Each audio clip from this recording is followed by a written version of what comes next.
London का एक मशहूर नाइट क्लब लोगों की भीड़ से खचाखच भरा हुआ था। उस नाइट क्लब में आदित्य भी पहुंचा हुआ था। नाइट क्लब में लोगों की भीड़ के बीच लंदन में रह रहे एक युवा कपल ने अपने महज 2 महीने के बेटे को बियर और कैश के बदले बेचने की कोशिश की। हालांकि इन दोनों की बातें सुन रहे आदित्य ने उस बच्चे की जान बचाने के लिए जल्दी ही कुछ सोचा और उस काम को अंजाम तक पहुंचाया, जिससे कि उस बच्चे की जान बच गई। और उन दोनों माता पिता के साथ कहते हैं कि माता पिता हैं तो छत है, माता पिता है तो मंजिलें हैं, माता पिता हैं तो कोई गम नहीं, और माता पिता हैं तो हम किसी से कम नहीं। कुछ इसी तरह की हिम्मत माता पिता से मिलती है, क्योंकि माता पिता वो हैं जो हर मुश्किल हालात में अपनी औलाद की ताकत बन जाते हैं। लेकिन जब माँ बाप ही अपने बच्चे की जान के दुश्मन बन जाए तो क्या कहेंगे। जिन हाथों की उंगलियां पकड़कर बच्चे को चलना सीखना है, अगर वही हाथ उन्हें बर्बाद करने पर तुल जाएं तो क्या होगा। ये कहानी एक ऐसे ही माँ बाप की है जिन्होंने अपने करतूत से इस रिश्ते को शर्मसार कर दिया है। आदित्य का बचपन से ही सपना था कि वह अपने माता पिता के साथ विदेश घूमने जाए, लेकिन हर इच्छा पूरी हो ये ज़रूरी तो नहीं। जब वह छोटा था तो उसके पिता गुजर गए। किस किस तरह करके माँ ने उसे पाला और फिर बड़े होकर उसकी जॉब लंदन में लग गई तो वह अपनी माँ को साथ लेकर लंदन में जा बसा। लेकिन शायद लंदन का हवा पानी उन्हें रास नहीं आया। सुबह आदित्य ने जब उन्हें जगाया तो जाग ही न पाई। यह हादसा आदित्य को बुरी तरह हिला गया था। 1 महीने तक आदित्य को किसी भी बात का होश नहीं था। ऊपर से परदेश में कोई अपना भी नहीं था। हाँ, उनके घर के पास कुछ भारतीय पड़ोसी रहते थे जिनका आदित्य की माँ से अच्छा मेलजोल था। उन्होंने ही आदित्य की माँ के चले जाने के बाद आदित्य का ख्याल रखा और पड़ोसी होने का फ़र्ज़ निभाया। अब आदित्य धीरे धीरे खुद को संभालने लगा था। हालांकि उसकी नौकरी भी चली गई थी। 1 महीने की लंबी छुट्टी की वजह से उसकी नौकरी जा चुकी थी। अब उसे नई नौकरी तलाश करनी थी। फिलहाल वह ऑनलाइन जॉब कर रहा था, जिससे उसका अपना खर्च तो पूरा हो ही रहा था। आदित्य का किसी भी काम में मन नहीं लगता था, क्योंकि बचपन से बड़े होने तक उसने सिर्फ अपने पास अपने चारों तरफ अपनी माँ को ही पाया था। लेकिन ज़िंदगी तो जीनी ही थी। आदित्य खुद को संभालने के लिए अक्सर नाइट क्लब जाने लगा। पूरा दिन काम करने में गुजर जाता और रात को अपना दिल बहलाने के लिए वह क्लब चला जाता। पर वहाँ भी उसकी किसी से दोस्ती नहीं हो पाई। वहाँ जाकर वह ड्रिंक पीता और खामोशी से लोगों को हंसते गाते और नाचते हुए देखता रहता। उस रात भी वह नाइट क्लब गया था। रात के लगभग 9 बजे और जगह एक जाने माने शहर का नाइट क्लब। म्यूज़िक तेज़ था और क्लब में आए लोगों की भीड़ के बीच आदित्य काउंटर पर खड़ा होकर अपनी ड्रिंक ले रहा था। तभी उसके कानों ने हैरान कर देने वाली एक बातचीत सुनी। एक बच्चा बेचने की तैयारी हो रही थी। आदित्य ने ध्यान लगाकर सुना तो पता चला कि उसके पीछे खड़ा युवा उम्र का एक कपल महज $1000 लगभग 82,000 रुपये में अपने बच्चे का सौदा कर रहा है। बच्चा भी केवल 3 महीने का। दोनों पार्टियों के बीच डील लगभग फाइनल हो चुकी थी और कपल अपना बच्चा सौंपने को तैयार था। इस बातचीत को सुन रहा आदित्य को एक झटका लगा था और वह हैरान था कि कोई माँ बाप अपनी औलाद के साथ ऐसा भी कर सकते हैं।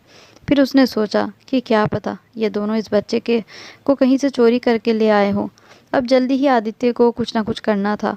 आदित्य चुपचाप वहाँ से हटा और सीधा मैनेजर के केबिन में पहुँचा। लेकिन वहाँ पर मैनेजर मौजूद नहीं था।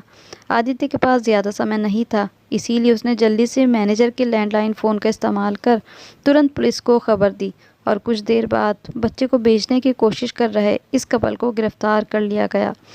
पुलिस ने जब वीडियो फुटेज की जांच की तो पता चला कि इस कपल ने एक और आदमी से पहले ही एक दिन के लिए अपने बच्चे का सौदा किया था, जो बच्चों से भीख मंगवाता था। उस आदमी से भी इस युवा जोड़े ने अच्छी खासी रकम बटोरी थी और अगले दिन होते ही अपने बच्चे को उस आदमी से वापस ले लिया था। अब दूसरी बार बच्चे का सौदा करने जा रहे थे। जब पुलिस ने पूछताछ की तो इन दोनों ने कबूल कर लिया कि यह उन्हीं का बच्चा है। वीडियो फुटेज से यह राज खुला था। यह कपल केवल बियर की 6 बोतलों के बदले दिन भर के लिए अपना बच्चा एक आदमी को सौंप दिया था।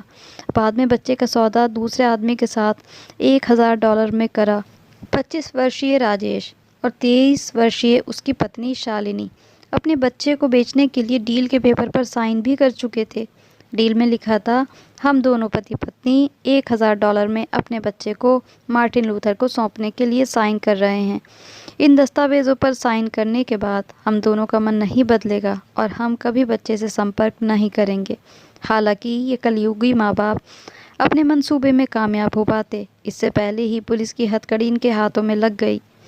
जश्न का माहौल, तेज़ आवाज़ में चलता म्यूज़िक और लाइट एकदम से सन्नाटे में बदल चुके थे। वहाँ पर मौजूद सारे लोग ये देखकर हैरान थे कि आखिर इन दोनों को पुलिस ले क्यों जा रही है।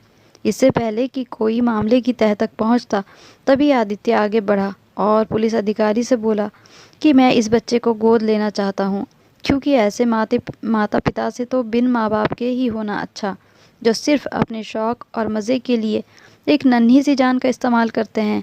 और ऐसा तो यहाँ विदेश के माता पिता भी नहीं करते। तुम तो फिर हिंदुस्तानी हो, जहाँ रिश्तों को प्यार की तराजू में रखा जाता है, ना कि पैसे की खातिर अपने बच्चों का सौदा किया जाता है। ये बच्चा जो सिर्फ अभी तक 2 महीने का ही है, अपने माता पिता की बेरहमी और क्रूरता का शिकार है। मुझे अपनी तरफ से जो कागजी कार्रवाई करनी पड़ेगी मैं करने को तैयार हूँ, लेकिन इस बच्चे को ऐसे माता पिता के हाथ में दोबारा नहीं सौंपा जा सकता। पुलिस अधिकारी बोला कि आपको हमारे साथ थाने चलना होगा, बाकी बातें वहीं पर जाकर होंगी। इसके बाद युवा पति पत्नी को जेल में डाल दिया गया और उन पर मुकदमा दर्ज हो गया। इधर आदित्य ने सारी कागजी कार्रवाई पूरी की और बच्चे को अपने घर ले आया। इस बच्चे ने आदित्य का अकेलापन दूर कर दिया था। हालांकि आदित्य के लिए इस बच्चे को संभालना बहुत ज़्यादा मुश्किल था, क्योंकि उसको अपनी जॉब भी करनी थी। वैसे तो आदित्य ऑनलाइन जॉब करता था, लेकिन वह बच्चा बहुत छोटा होने के कारण आदित्य को बहुत ज़्यादा परेशानी का सामना करना पड़ रहा था। लेकिन उस बच्चे से आदित्य को इतना प्यार हो गया था कि जैसे वह उसका अपना खून ही हो। आदित्य ने उसका नाम युग रखा। हालांकि आदित्य की उम्र शादी की थी और अब उसको लगता भी था कि अगर उसकी पत्नी होती तो वह इस बच्चे को संभाल लेती, लेकिन उसे कुछ समझ नहीं आता था कि वह शादी करे तो किससे करे। अपने मुंह से भी किसी से कहते हुए उसे बड़ी झिझक होती थी। इसीलिए वक्त धीरे धीरे ऐसे ही गुजरता चला गया। युग भी धीरे धीरे बड़ा हो रहा था और आदित्य की जिम्मेदारी जैसे धीरे धीरे बड़ी होती जा रही थी। युग आदित्य ने एक पिता के साथ साथ एक माँ होने का भी फर्ज निभाया, जबकि वह तो उसका अपना सगा भी नहीं था। लेकिन उन दोनों के बीच सच्चे प्यार का एक अटूट बंधन था। जब युग ने अपनी तोतली ज़बान से आदित्य को पापा कहना शुरू किया, तो आदित्य की खुशी की सीमा ना रही। युग 3 साल का हो चुका था। अब आदित्य ने उसको स्कूल भेजना शुरू कर दिया था। युग जैसे ही स्कूल से आता, आते ही आदित्य के गले लग जाता। युग अब 5वीं क्लास में आ चुका था। एक दिन युग ने आकर कहा कि पापा, बाहर एक आंटी हैं, उन्हें कुछ खाने को दे दो ना, बेचारी सुबह से वहीं बैठी हैं। आदित्य ने कहा कि अच्छा। आदित्य किचन में गया और कुछ खाने का सामान लेकर अपने बेटे को साथ लिया और बाहर की तरफ निकल गए, लेकिन वहाँ कोई भी नहीं था। युग ने कहा कि पापा, वह आंटी यहीं बैठी थी, मैंने उन्हें सुबह भी इसी रोड पर बैठे हुए देखा था, अभी भी वह यहीं बैठी हुई थी, न जाने बेचारी कहाँ चली गई।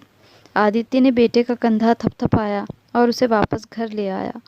फिर दोनों बाप बेटे गपशप करने में लग गए।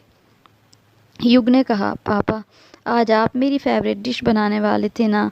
आदित्य ने खाना टेबल पर लगाते हुए कहा, पेश है मेरे सरकार। युग यह देखकर बहुत खुश हो गया कि उसके पापा ने आज उसके लिए उसकी मनपसंद नूडल्स बनाए थे। दोनों ने मिलकर साथ खाना खाया और फिर धीरे धीरे ज़िंदगी यूं ही गुजरने लगी। आदित्य ने ध्यान दिया कि कभी कभी युग बहुत ज़्यादा खामोश और उदास रहता है। आदित्य ने उससे पूछने की बहुत कोशिश की, लेकिन उसने कुछ नहीं बताया था। एक दिन आदित्य ने उसकी खामोशी की वजह पता करने की कोशिश की। आदित्य युग के स्कूल गया और उसकी टीचर से मिलकर उसके बारे में बात की, तो उसकी टीचर ने कहा, वैसे तो युग पढ़ाई में बहुत अच्छा है, लेकिन हम भी नोटिस कर रहे हैं काफ़ी दिनों से यह चुपचाप रहता है, पहले की तरह क्लास में हंसता बोलता भी नहीं। ये सभी के लिए परेशानी की बात थी। युग की टीचर ने आदित्य से वादा किया कि वह स्कूल के बच्चों से उसके बारे में बात करेंगी, शायद कुछ पता चल सके। 1 हफ्ते बाद आदित्य के पास युग की टीचर का कॉल आया। उन्होंने आदित्य को स्कूल से अलग मिलने के लिए बुलाया था। आदित्य एक रेस्टोरेंट में टीचर से मिलने गया। टीचर कहने लगी कि युग के एक बेस्ट फ्रेंड से मुझे पता चला है कि युग अपनी मम्मा को बहुत मिस करता है। जब वह पीटीएम में सभी की मदर्स को आता देखता है, तो कहीं ना कहीं उसका मन करता होगा कि वह भी अपनी माँ के साथ आए। यह बात युग ने अपने बेस्ट फ्रेंड से कही थी कि सबकी मम्मा होती हैं पर मेरी नहीं है। यह बात आदित्य के लिए बहुत ज़्यादा गंभीर थी। वह अपने बेटे को किसी हाल भी दुखी नहीं देख सकता था। इसीलिए उसने इस बारे में युग से सीधे तौर पर बात की। आदित्य ने युग से कहा कि बेटा, क्या तुम्हें मैंने कभी किसी चीज़ की कमी होने दी? ज़रूरी तो नहीं जो सबके पास हो वह हमारे पास भी हो। युग बड़े ध्यान से अपने पापा की बात सुन रहा था। वह समझ नहीं पा रहा था कि उसके पापा आखिर कहना क्या चाह रहे हैं। फिर आदित्य ने युग के माथे पर प्यार किया और कहा, बेटा, क्या तुम्हें लगता है कि हम दोनों के बीच कोई तीसरा होना ज़रूरी है? मेरा मतलब है, क्या तुम्हें लगता है कि तुम्हारे लिए एक मम्मा होनी चाहिए? आदित्य को लगा था कि इस बात पर शायद युग नहीं कह देगा या चुप रहेगा, लेकिन उसने आदित्य की तरफ देखा और धीरे से हाँ में सिर हिलाया। आदित्य अब सोच में पड़ चुका था, क्योंकि आदित्य किसी भी तरह शादी के लिए तैयार नहीं था। इसीलिए आदित्य ने युग को समझाने की कोशिश की, लेकिन युग ने किसी भी बात का जवाब नहीं दिया, सिर्फ आंखों में आंसू भरकर वहां से उठकर चला गया। आदित्य को उसका जवाब मिल चुका था। अब आदित्य के लिए यह ज़रूरी हो गया था कि वह युग के लिए एक माँ लेकर आए। आदित्य भला अपने बेटे को ऐसे दुखी नहीं देख सकता था। आदित्य ने शादी करने का फैसला कर लिया था, लेकिन फिर भी आदित्य इस सारे मामले से बहुत उलझा रहा था, क्योंकि वह डरता था कि शादी के बाद कहीं बेवजह के घर में लड़ाई झगड़ा शुरू ना हो जाए और युग को कोई लड़की आकर टॉर्चर ना करे। इस बात को सोच सोच कर वह बहुत ज़्यादा स्ट्रेस में भी था, क्योंकि वह कोई सही फैसला ले ही नहीं पा रहा था। इसीलिए उसने अपने सर को झटका और सब कुछ ऊपर वाले पर छोड़ दिया कि ऊपर वाले ने तो युग को माता पिता दिए थे, लेकिन उन जालिम माता पिता ने तो उसकी ज़िंदगी बर्बाद ही कर डाली थी। युग की आंखों के आगे, आदित्य की आंखों के आगे वह सारा नज़ारा घूम गया। इसीलिए उसने फैसला किया कि अगर सगी माँ अपनी औलाद के साथ ऐसा कर सकती है तो कोई दूसरी औरत क्यों नहीं कर सकती। मैं कैसे भी करके युग को बहलाऊंगा, उसे समझाऊंगा, लेकिन कोई माँ बनाकर उसको टॉर्चर करे, ये मैं नहीं होने दूंगा। रात दिन आदित्य इसी बात को सोचता रहता था। एक दिन शाम को ऑफिस से लौटते हुए वह अपनी सोचों में गुम था। तभी उसने देखा कि एक औरत उसके घर के बाहर खड़ी है। आधा चेहरा उसने ढका हुआ था। तभी आदित्य की नज़र सामने वाले पार्क पर गई, जहाँ पर युग अपने दोस्तों के साथ खेल रहा था। आदित्य ने ध्यान से उस औरत को देखा जिसकी नज़र युग पर थी। आदित्य चुपचाप से आगे बढ़ा और जाते ही उस औरत को पकड़ लिया। अचानक से इस तरह आदित्य को देखकर वह औरत घबरा गई और भागने की कोशिश करने लगी, लेकिन आदित्य ने उसको भागने नहीं दिया और उसको झंझोड़ कर पूछा कि बताओ, कौन हो तुम और यहाँ मेरे घर के बाहर खड़ी क्या कर रही हो? वह औरत भागने की भरपूर कोशिश कर रही थी, लेकिन आदित्य ने उसे भागने नहीं दिया। आदित्य चाहता तो उसके चेहरे से मास्क हटा सकता था, लेकिन औरत के साथ इस तरह बर्ताव करना उसे सही नहीं लगा। उसने उस औरत से नरमी से बात करते हुए कहा कि तुम मुझे बताओ, मैं तुम्हें कुछ नहीं कहूँगा और छोड़ दूँगा। उस औरत की आंखों में आंसू भर आए थे। वह बार बार युग की तरफ देखे जा रही थी। तभी उस औरत ने अपना चेहरा खोला, जिसे देखते ही आदित्य पहचान गया था। यह और कोई नहीं, युग की माँ थी, जिसने अपने 3 महीने के बच्चे को बेचने की योजना बनाई थी, यहाँ तक कि बेच भी दिया था। यह बात याद आते ही आदित्य की आंखें गुस्से से लाल हो गईं। इससे पहले कि वह उस औरत को कुछ कहता, वह औरत फूट फूट कर रोने लगी और आदित्य के पैरों में गिर गई। आदित्य एक रहमदिल इंसान था, लेकिन समझदार था। आदित्य उस औरत से बोला, अब क्या देख रही हो इस बच्चे को? उस वक्त तो तुमने सोचा नहीं कि जो जुल्म तुमने इस बच्चे के साथ कर रहे थे कि उसकी ज़िंदगी तो बर्बाद होकर रह जाती। आदित्य उस औरत से पूछने लगा कि आखिर उस दिन तुमने इस बच्चे के साथ ऐसा किया क्यों था? वह औरत बोली, बहुत बड़ा गुनाह हो गया था मुझसे और मेरे पति से, और इसकी सज़ा भी हमने भुगत ली है। मेरे पति को जेल में गुर्दे की बीमारी हो गई थी, जिसका इलाज नहीं हो पाया और उसने जेल में ही दम तोड़ दिया था।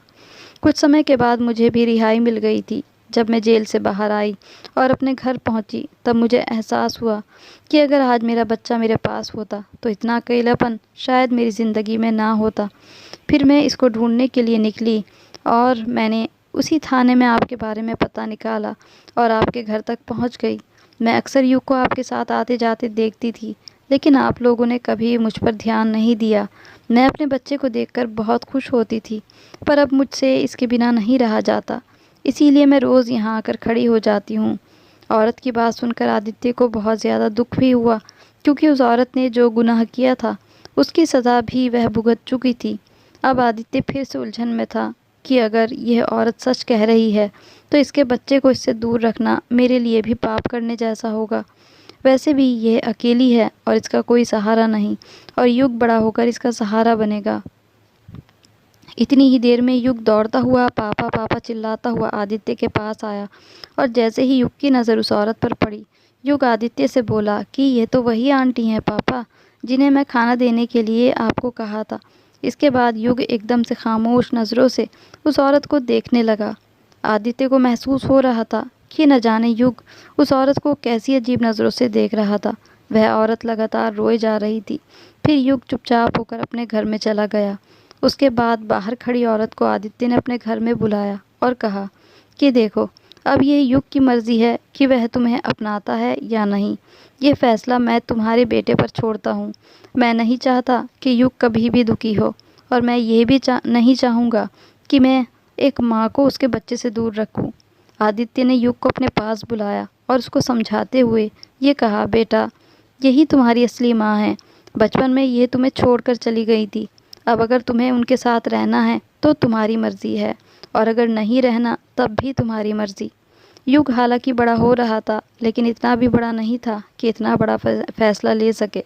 एक बच्चा ही था और सिर्फ उसके मन में भावनाएं ही थीं। उसकी माँ उसके सामने खड़ी थी, जो बचपन में उसको छोड़कर चली गई थी। इसीलिए शायद उसे माँ शब्द से भी अब नफरत हो रही थी। वह झट से आदित्य के सीने से लग गया और बोला, मुझे सिर्फ पापा आपके साथ रहना है। उस औरत को युग का जवाब मिल चुका था।